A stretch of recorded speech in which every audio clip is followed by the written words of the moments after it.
উপদ্ৰৱৰ পাৰ্শ্বক্ৰিয়া বুলডোজাৰ।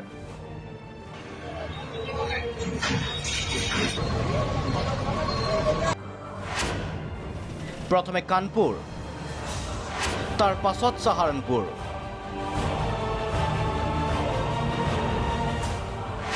এইবাৰ প্ৰয়াগৰাজ।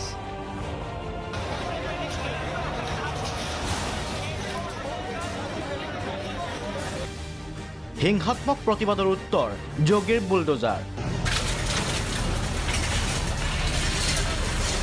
শুকুৰবৰীয়া নামাজৰ পাছত উত্তৰ প্ৰদেশত হিংসাত্মক প্ৰতিবাদত লিপ্তসকলৰ বিৰুদ্ধে কঠোৰ হৈছে যোগী আদিত্যনাথ চৰকাৰ।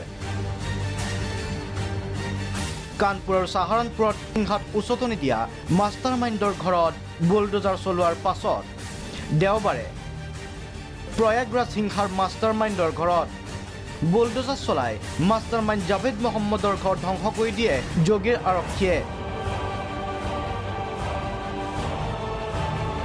ব্যাপক আৰক্ষী অৰ্ধসামৰিক বাহিনী নিয়োগ কৰি প্ৰয়াগৰাজত এই উচ্ছেদ চলোৱা হয়। প্ৰয়াগৰাজ হিংসাৰ মূল ষড়যন্ত্ৰকাৰী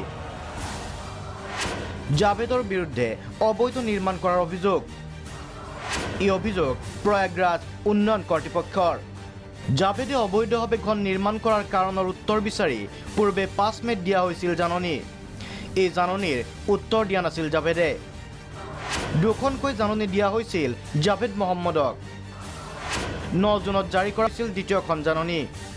কিন্তু প্ৰয়াগৰাজ উন্নয়ন কৰ্তৃপক্ষৰ জাননীৰ উত্তৰ নিদিয়াত প্ৰশাসনে বুলডোজাৰ চলাই দিয়ে। উল্লেখ্য যে জাভেদ মহম্মদ প্ৰয়াগৰাজ হিংসাৰ মূল ষড়যন্ত্ৰকাৰী হিচাপে চিহ্নিত হৈছে। সম্প্ৰতি উত্তৰ প্ৰদেশ আৰক্ষীৰ জিম্মাত আছে জাভেদ। পূৰ্বে কানপুৰ হিংসাৰ মাষ্টাৰ মাইণ্ড জাফৰৰ ঘৰত বুলডোজাৰ চলিছিল। মুঠতে উপদ্ৰৱকাৰীক ৰেহাই নিদিয়াৰ নীতি লৈছে যোগী আদিত্যনাথ চৰকাৰে। বুলডোজাৰ চলাই উপদ্ৰৱকাৰীক কঠোৰ বাৰ্তা যোগী আদিত্যনাথৰ।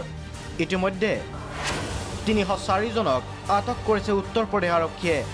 ইয়াৰ মাজত সৰ্বাধিক প্ৰয়াগৰাজত আটক কৰা হৈছে 91 জনক।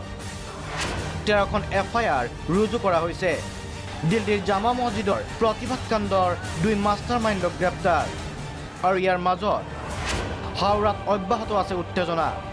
ইতিমধ্যে হিংসাত জড়িত হোৱাৰ অভিযোগত 53 জনক গ্ৰেপ্তাৰ কৰা হৈছে। কলকাতাত মমতা বেনাৰ্জী চৰকাৰে হিংসাক উচতনি দিয়াৰ অভিযোগত বিজেপিয়ে সাব্যস্ত কৰিছে প্ৰতিবাদ। National desk, Prag news.